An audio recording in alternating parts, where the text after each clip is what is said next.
Wally bi mu bëggee way wala bëgg ay way temps boobu papam yëgu li ma la wax nii booba temps kenn xamagul ni Wally Seck day way man maa njëkk xam ni Wally Seck day way parce que jamono jooju mi ngi tombeek maa ngi def sama morceau baara may mboro peur morceau bi am doole nag waaw temps boobu Wally Seck fu may dem di tëggi programme yooyu ànd dinaa la nettal sax benn anecdote dafa am numéro bu tëggal fii ci ridis bi sama koñ ay ñeeño Wally Seck ñëw fa après ma jël micro bi boobu Wally ci biir sabar yi noonu xam nga moom ak Fallou Ndiaye bii doon wax ak yow léegi boobu Fallou moom ma doon tungu ni moom tamit boobu mi ngi woon ci biir sabar yi léegi su ma mësaan tëgg ba ci digg bi damay jékki-jékki daal dugg daal leen di présenté léegi nag man leen tey nag dama leen indil surprise waaw benn doomu Thione Seck Wally Seck la tudd dafay way xam nga après mu jug bi mu jugee ragal ni ma waay père lu may way ma ne ko waay yow wayal rek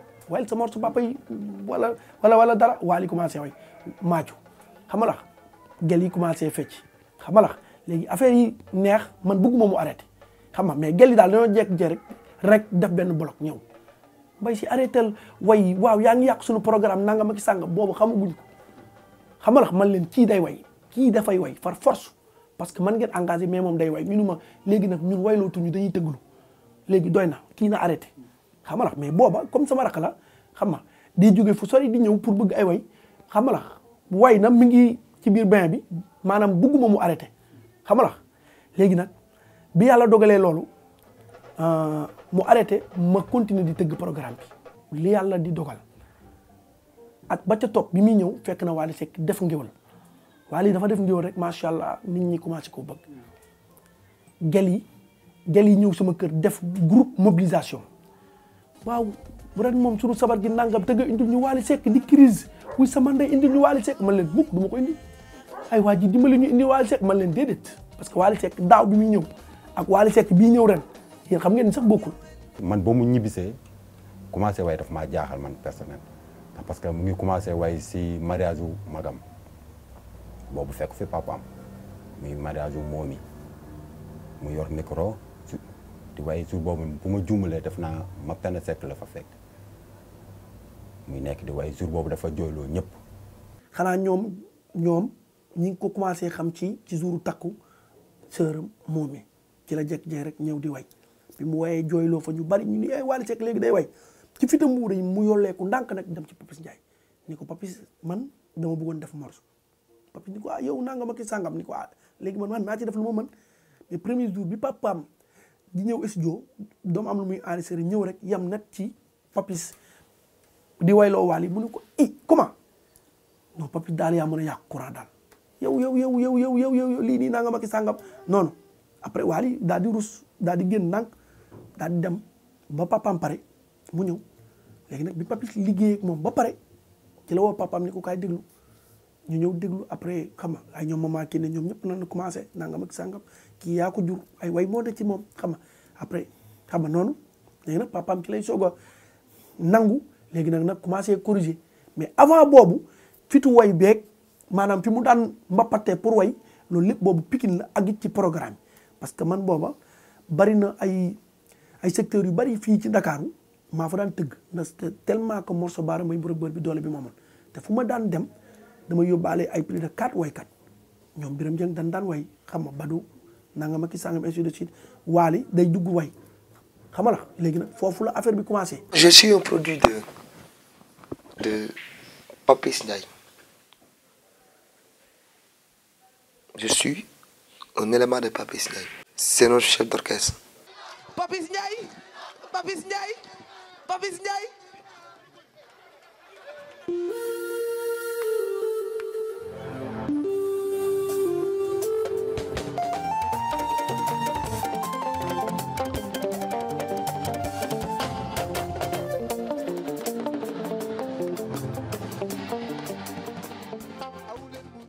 Blague à part, il a fait de moi un bon chanteur, Papis. Il m'a aidé à comprendre ce qui se passe. Il m'a aidé à découvrir beaucoup de choses. C'est pas mon père qui a fait ça de moi, c'est Papis. Parce que quand je suis venu, mon papa a dit, Papis, ah, c'est ton poulain, je te le laisse. Papis m'a beaucoup aidé à être ce que je suis. Waly da doon jouer playback nit woo ma ni ma mais booy yéen da ngeen ñu sonal quoi man ko ci lan mun ma non mais ki ngeen ñu bëgg a forcer indi wuñ fi ñun Thione Seck ñu indi. On dit que l'homme n'est pas ce qu'il était mais ce qu'il devient. J'ai été appelé par mon destin, j'ai été appelé par le sang et j'ai chanté. Au début c'était difficile mais à un moment donné ça s'est décanté au fur et à mesure.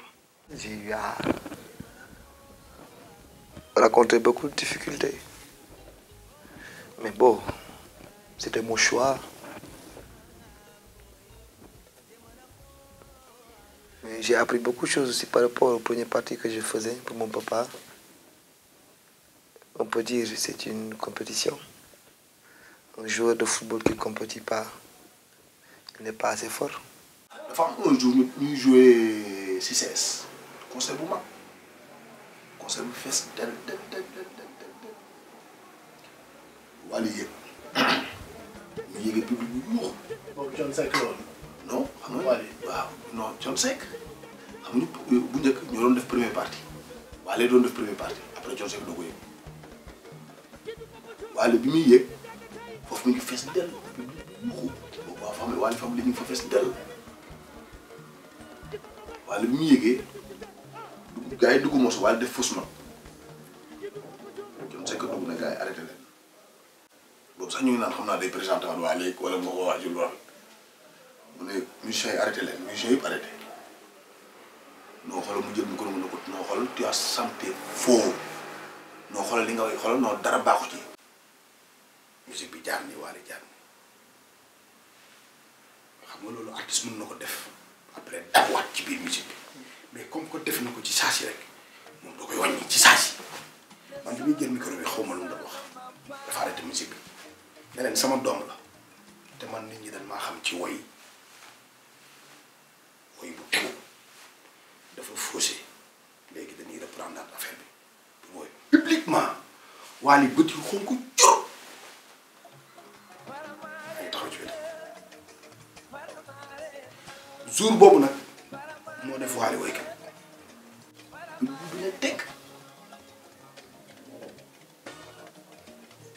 xam nga yooyu day defar nit dalay yokku góorgóorlu.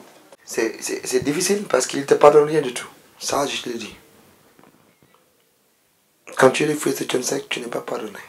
En étant jeune, tu te dis que mais c'est quoi? Il y a quoi là?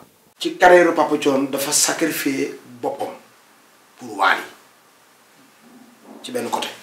maanaam dafa demoon ba mujj gi bu ñuy tëgg pénc mi Waly Thione day jékki-jékki annoncé ñu ne Wally ak Thione bu Wally wooyee 4 morceaux ba mu jeex Papa Thione war a yéeg Papa Thione da ko doon jaral après bu Wally di woy rek mu taal otom dem.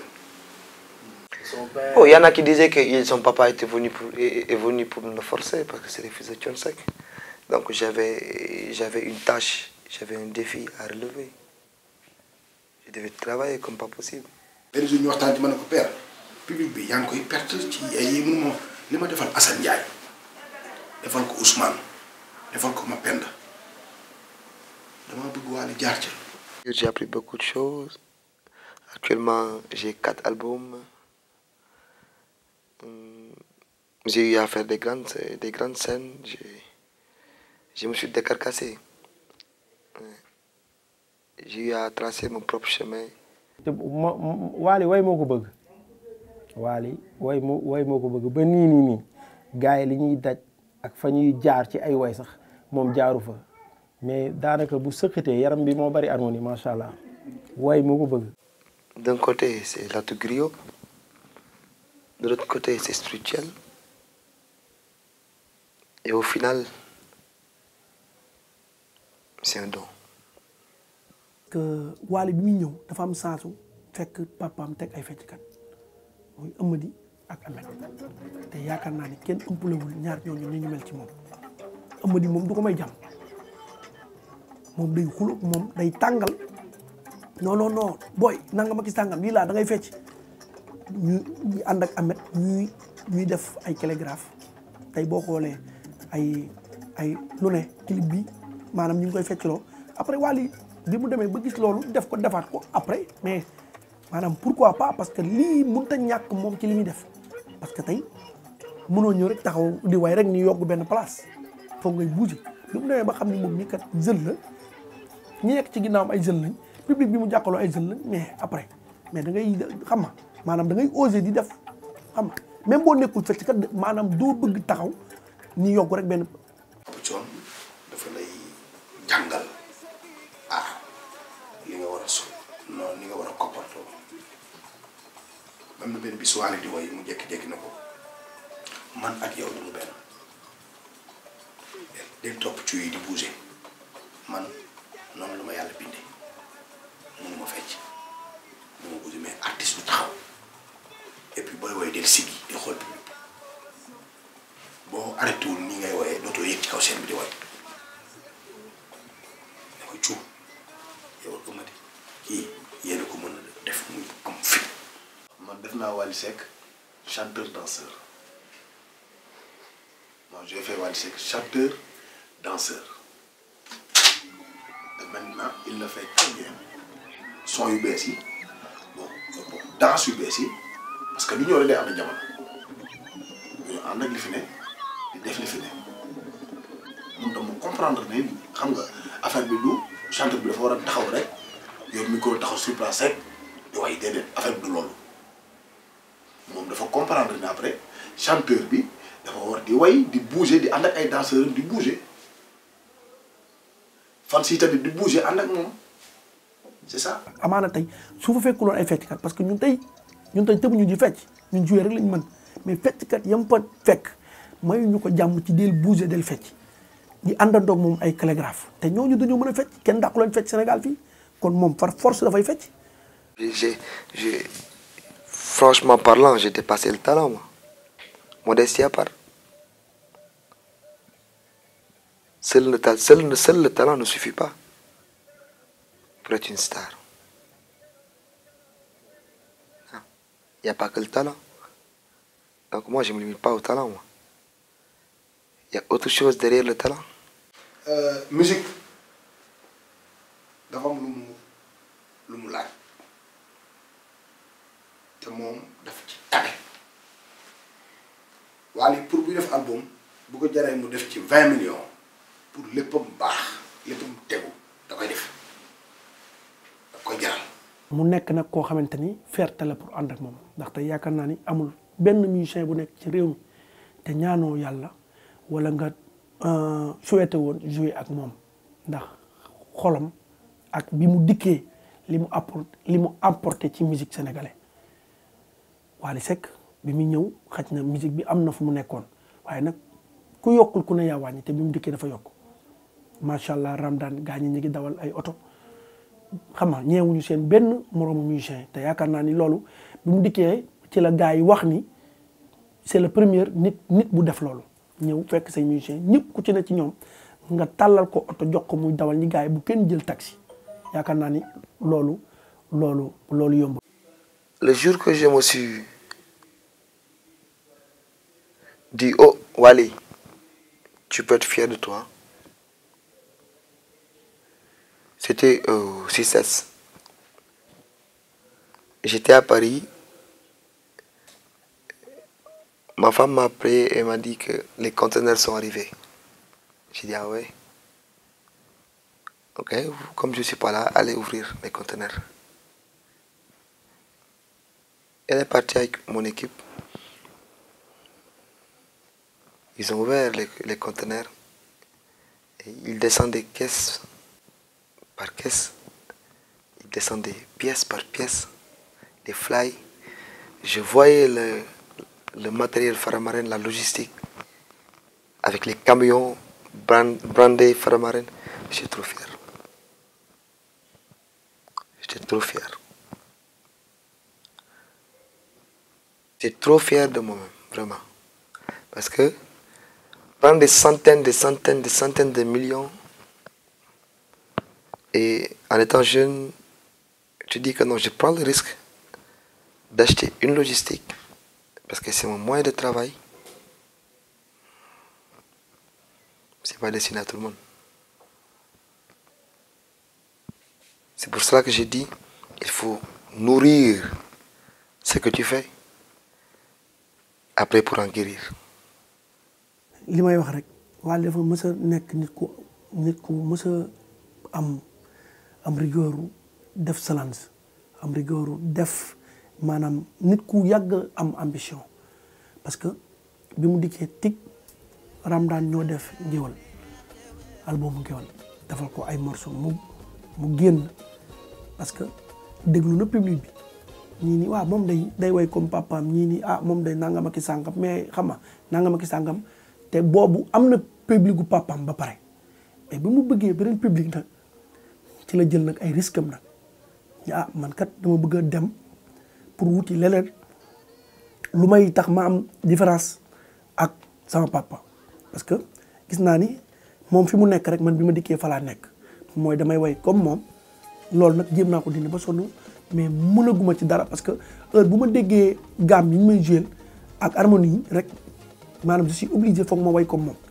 mais nag bi mu bëggee am leneen dafa woo gars yi premier jour répétition yi yaakaar naa ni man maa fa nekkoon comme ci ku nekk Ramdan xam nga la après bi ma dikkee fa laa fekk ay ñoom Dembeel xam nga ay ñoom ma xool Tafa Faye xam nga ak Thio Mbaye xam nga waaw Omar Sow ainsi de suite xam nga ñu koy jéem a defal leneen. un bon son pour Wally way ji ndeysaan ñuy wër ñu am fu ñu dem ñooñu accepté ñu ba ci yàgg ba ñu jàpp confiance ñu woowaat ñu nañu loolu mënul ne parce que dañoo yor ay produits te ñun dañoo signé suñu label kon donc li ñu leen ko defal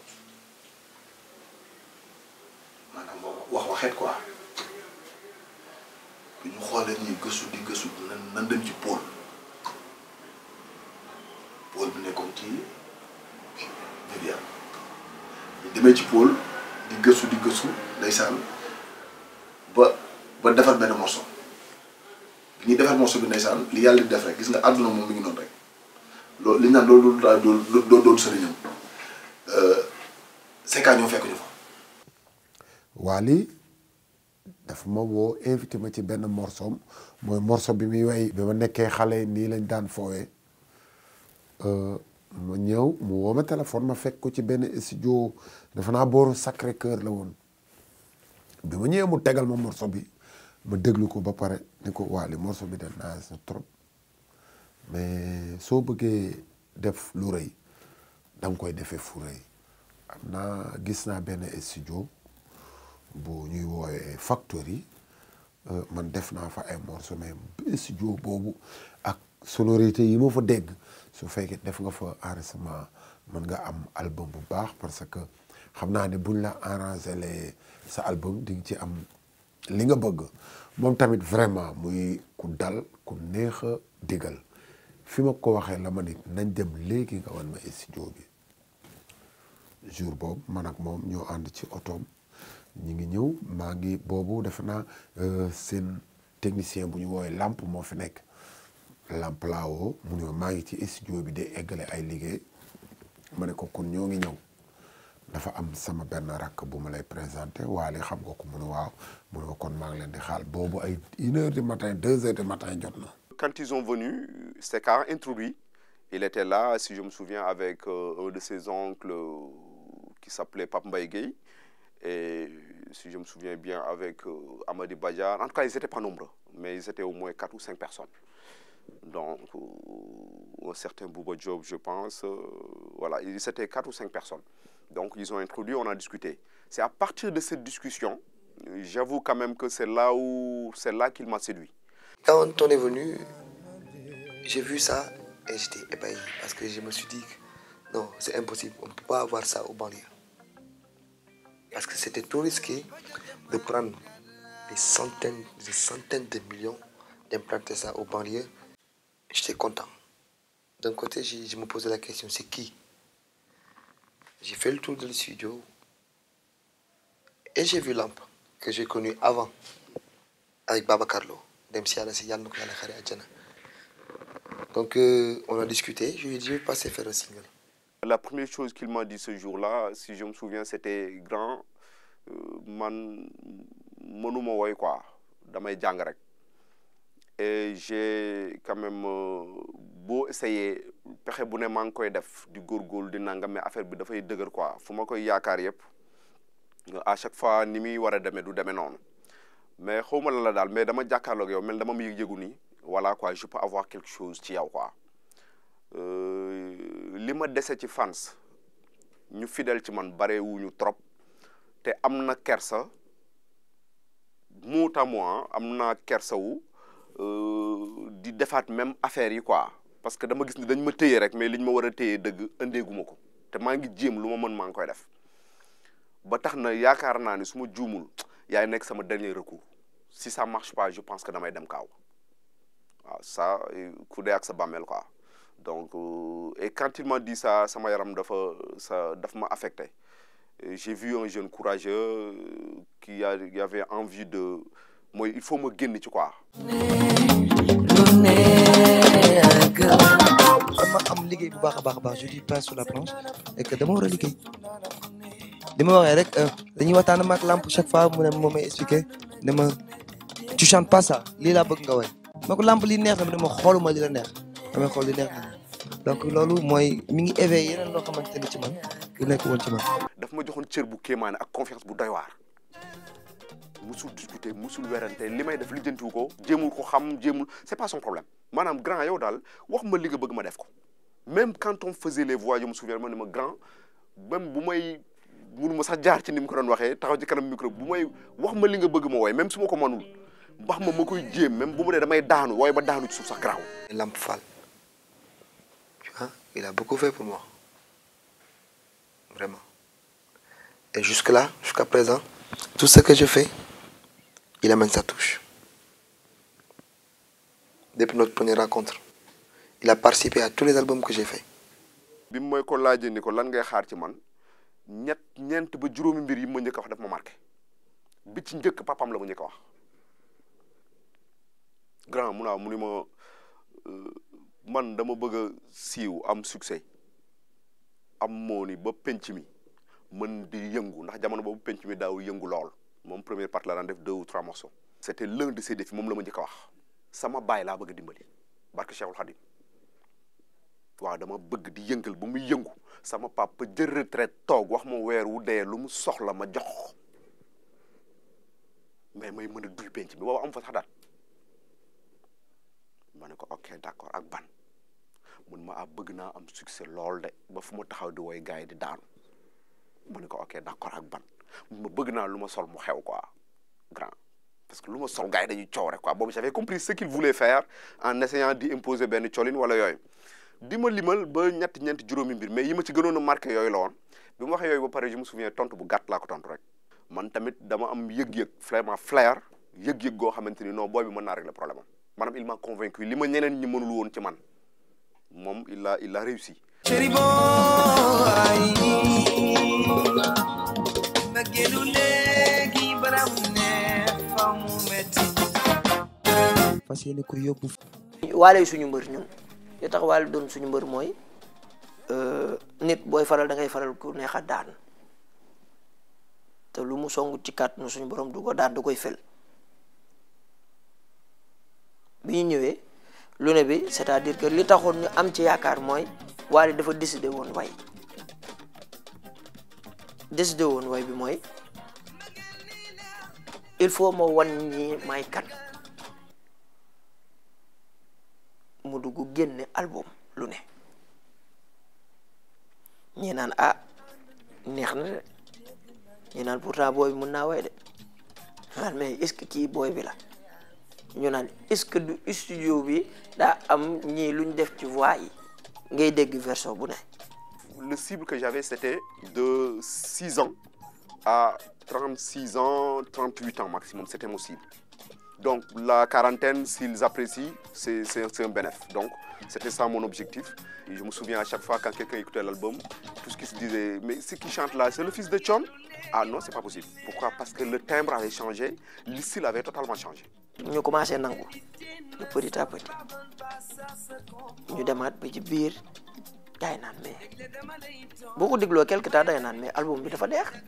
Exactement, lu ne moom ci loolu lañ jógee rek mu nekk lu ne. Parce que l'album que j'ai fait là-bas a fait un succès. A fait beaucoup de tabac.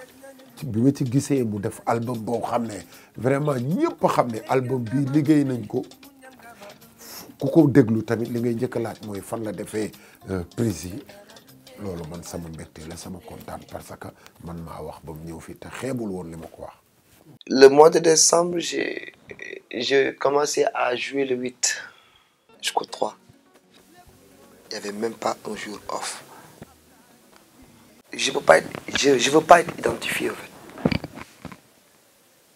par rapport à ce que j'ai fait. Musicalement, identifié musicalement, non. Je préfère tout le temps innover, tout le temps laisser les gens dire ah Wally, il nous a surpris. ku xam ay way képp ku bëgg lu ne xam nga ni Wally waykat la te wax dëgg yàlla xëy na nga xam ko bañ koo wax wala nga xam ko wax ko mooy ku koy déglu xam ne évolution bu mag mi ngi ci moom fexe na ba ut couleur boppam couleur boo xam ne da soo ko déggee rek da ngay xam ni lii Wally la. Ma musique c'est le world music. Je dirais pas c'est le mbalax, c'est le world music parce que le mbalax se limite au sabar.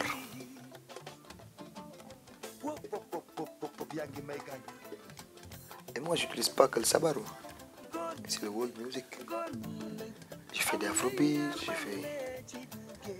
j'ai fait comme on l'appelle le mbalax ici. Je touche à tout moi. J'ai même recruté des musiciens maliens et les amener à Dakar. Donc j'essaie de toucher à toutes sortes de choses. Musicalement, il est très intelligent. ci ouverture boobu mu am tey jëli na ay maliens dugal leen ci biir mbalax bi ñuy jouer loolu doon du ndaw booy wax harmonie ak ndeysaan amul xeetu musique bu ëpp mandeng ndeysaan bokk na ci ñoom bokk nañ ci ñu ëpp harmonie ci ak ndeysaan ci monde bi donc boo jëlee ñun suñu rythme ak li nga xamante ni am nañ ko comme harmonie comme par exemple Papis Ndiaye nga xam ni ku doy waar la ci harmonie nga dem jël ay malien nga ñëw dugalaat mooy yaa ngi dugal yeneen couleur te loolu la affaire dafa war di dox warul taxaw. Wally Seck di nga ko déglu du la agressé te du la déranger yaa ngi nag dañoo yaakaar ni baat bu fort wala yuuxu mooy ay way te loolu lépp du ay way nit ki mën nga koo wayal en douce doo ko gaañ doo ko agressé. Il faut aller chercher la chance ailleurs. Ouvrir tes portes, essayer de toucher à beaucoup de choses, faire beaucoup de duos, collaborer, écouter beaucoup. Il faut beaucoup écouter. Moi, j'écoute toutes sortes de musique. Les Julio Iglesias, Enrique, tout, Oasis Joe, tout. J'écoute tout, moi. Wally ay way dafa mës a nekk ci moom parce que du rek ni ay way dafa nekk ci moom mooy moom li muy way mais maanaam dafa mës a am yëg-yëgu ku mën a way dafa mës a am yëg-yëgu bëgg ay way Wally tey bu ma nee la musique sénégalais Wally Seck ñëpp lay déglu da nga naan noonu Wally tey bu otoom boo ko tijjee di nga ci fekk Pape Diouf di nga ci fekk Youssou Ndour xam nga la ñoom Thiat Seck maanaam ñëpp lay déglu pour wax la kan mooy Wally Seck. Mais j'adore l'esprit mandingue. Parce que je sais que leur langue, c'est leur langue leur a donné une facilité verbale, une facilité de chanter. Quand j'entends les mandingues chanter, j'ai des frissons. Ouais, même si je ne comprends pas ce qu'ils disent, j'ai des frissons. Par rapport à leur langue, c'est extraordinaire. Sidiki, c'est mon frère. C'est pas un ami, c'est mon frère. On a le même père, on a la même mère. Maman Fanta, quand elle me voit, tu vois, c'est comme s'il y avait Sidiki devant lui.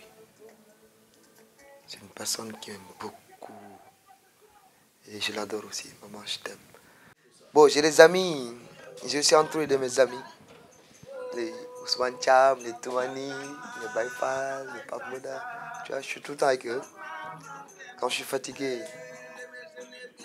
je suis avec eux. Quand je suis bien, je suis avec eux. Des fois, à un moment donné, je me dis, mais lui, le Kofidja, bon, musiciens, ils disent, on veut se reposer. Mes musiciens, mes propres musiciens me disent, on veut se reposer. C'est bien, l'argent, c'est bon, on veut se reposer maintenant. Donc, alhamdoulilah. Mais je le vis bien parce que je suis appelé à travailler, je suis jeune. À un moment donné, quand j'aurai 40 ans et 40 et quelques années, je ne pourrais pas faire certains efforts. Tu vois? Donc, c'est le moment ou jamais. Je suis jeune, je dois montrer que je suis jeune, je dois travailler comme un jeune, je dois faire des efforts de jeune, je dois consommer ma jeunesse en travaillant dur. Après, quand j'aurai certain âge, j'aurai le temps de me reposer. ma xam nga nag nit ki su fekkee da nga ko bëgg man gisuma événement bu ma marqué wul quoi vraiment événement yi nga xam ne yëpp dem naa ci daf may marqué parce que man fi nga may gis nii du ma dem ci lu ma marqué wul quoi vraiment bari na ci événement yoo xam ne sama kër laay nekk taal sama télé gis muy joué ma taal oto dem seetaani ko mais vraiment yëpp ma marqué nag mais rawatina nag événement bi mu mujj a def terrain Akapes waaw ci laa gis ni booy bi mën na def dara Sénégal parce que nit forcé nit ñi ñu bëgg la yombul quoi. ci diir bu gàtt je me souviens ci lañ def suñu premier grand théâtre et benn anecdote affaire grand théâtre boobu studio la jógee waaw studio la jógee. C'est une occasion parce que voilà, c'est ce jour-là on disait bon, nous devons préparer à Akapes comme d'habitude. Et quand il m'en a parlé, je lui ai dit boy, je t'avais dit que le plus rombon cette fois-ci. Bon, le succès est mingi yot quoi, mais mingi amay soppi ko mettre, man ko faté l'affaire Akapes. Légui on part au grand théâtre. Lepp day changer. Yakarna benn bi ci mujj avant Akapes mi ngi ko défé CICES. Ñu def ko prix bu kii rek pour ay fansam parce que boobu affaire yi metti na Akapes moom mooy bëgg a def lépp pour bëgg a fay musiciens ak yooyu xam nga day metti léegi ñu ne ko léegi yóbbu ko maanaam ci sees nga def ko xam nga benn prix bu tuuti rek yaakaar naa ay 3000 la woon xaw ma 2000 xaw ma 5000 daal noonu xam nga ñu def ko foofu bi ci topp nag mu ñëw penc mi rek daal ni ren sama anniversaire grand théâtre laa koy def ma ne ko bu ñu fontoo yow xanaa da nga dof yow ñun nga bëgg a teg gàcc mu ne waaye déggal ki yow barke Cheikh Ibra ren sama anniversaire grand théâtre laa ko def ma ne ko booy rek commencé triste mais pour wax la fitam ñu def kaf ñun musiciens yi Wally def dëgg.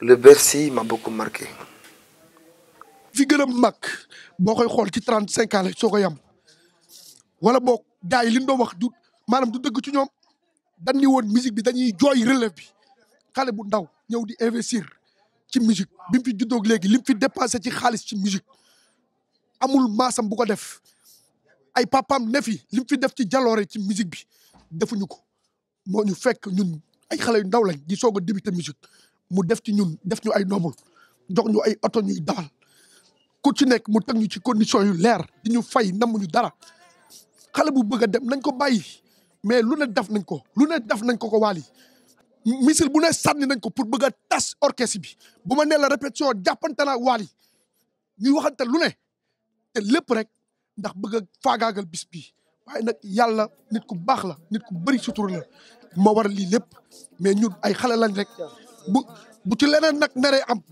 comme musique bi léegi nekkatul affaire de fo.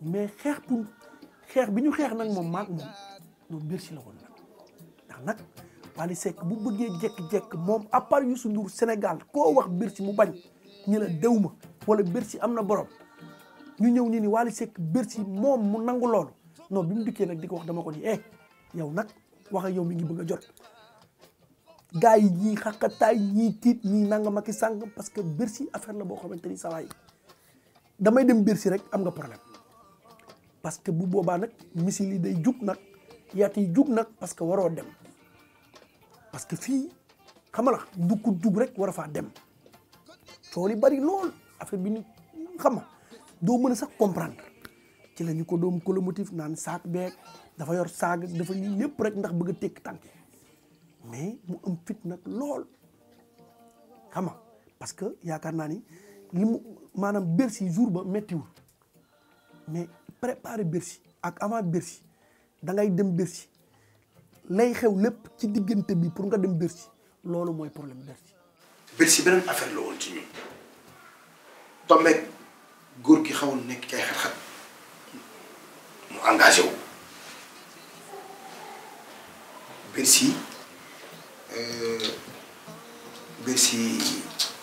Bercy beneen affaire la woon Bercy rongoñ bu ne tuuru na fa parce que li garawoon mooy dañ ko signé war caa dem mu mel ni dañ ne moom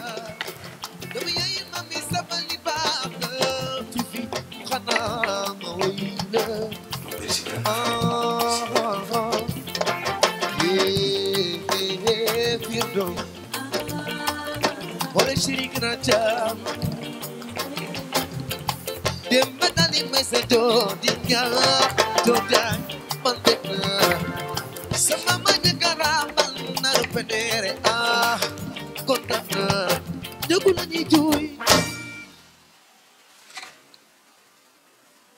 xam naa ne bu yàlla mayee gudd fan incha allah rabi ñoom ñëpp lay yàlla bu soobee yàlla parce que moom li may wax rek mooy yàlla lu mu namm mu am comme je l'ai souvent dit il faut que mu demee noonu parce que doomu Thione Seck la. Moi, le jour que j'ai sorti mon album, le lendemain, j'avais des séances de travail. Jusqu'à hier, je travaille. Je sors de ma chambre, je rentre dans mon studio. Je ne blague pas, en fait.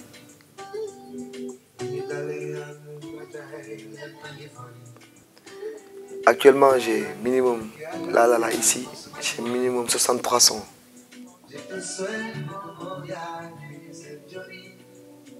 Et je travaille jusqu'à maintenant. 63 sons qui n'ont jamais été écoutés. albumam bi maanaam symphonie bi bari na ci ay plus de 7 morceaux wala 8 yoo xamante ni yëpp fii lañ ko xalaate fii def ko fi emporté ko woo ko bu mu ñëw ni ko Wally lii kat ñoo ko liggéey pour yow mais loolu la te des na ak yeneen tey Papis Ndiaye noonu lay def Baba Amdi noonu lay def xamalax ak keneen loolu lépp nag tey su doon def alalu golle ci bolle li mu am mu koy yemale ci boppam nit ñi tamit nag am nañu fulay nag dañ koy bàyyeeg boppam tax nag ma kontaan ci moom amit mbégte ci moom di ko ñaanal yàlla defal ko jàmm. sama métier bi métier bu noble la waaye ma tere dund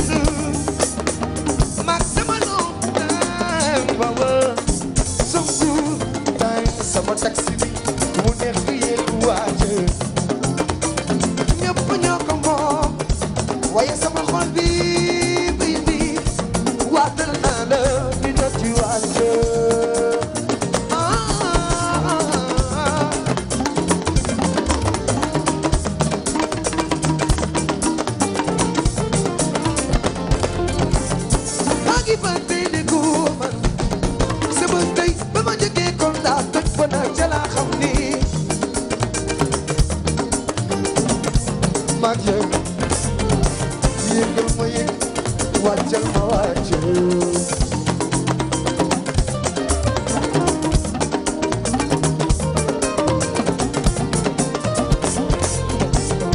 maa ngi ban dey la ko man sama dey ba ma jógee Kolda toj ko na jara xam ni oh maag yow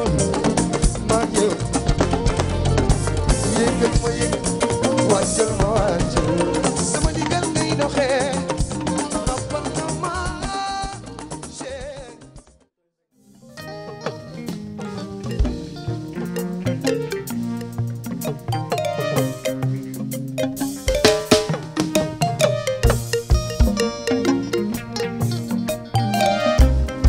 Bonsoir tout le monde. Ça fait plaisir de partager une scène avec le groupe Mabo. Et je les ai rencontrés brièvement par rapport à nos spectacles. Comme vous le dites, Black Queen, merci d'avoir accepté de partager une scène avec moi. Malheureusement, on n'a pas eu la chance de se voir. OMG, merci encore une fois. Mais avant tout, j'aimerais bien préciser qu'il y avait un beau public. Le beau public qui était là-bas. Et un artiste a besoin de ça.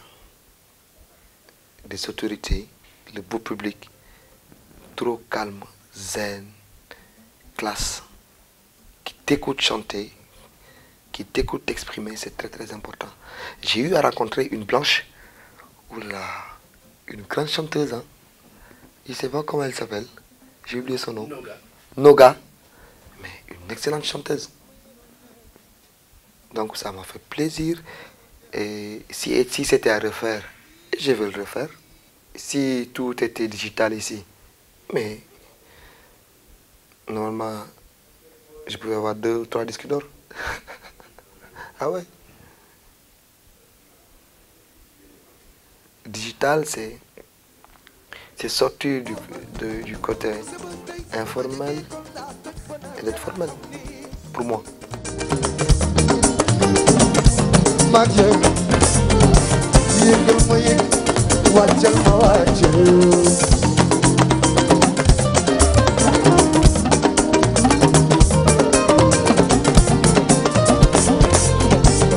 maa ngi ban dey la ko man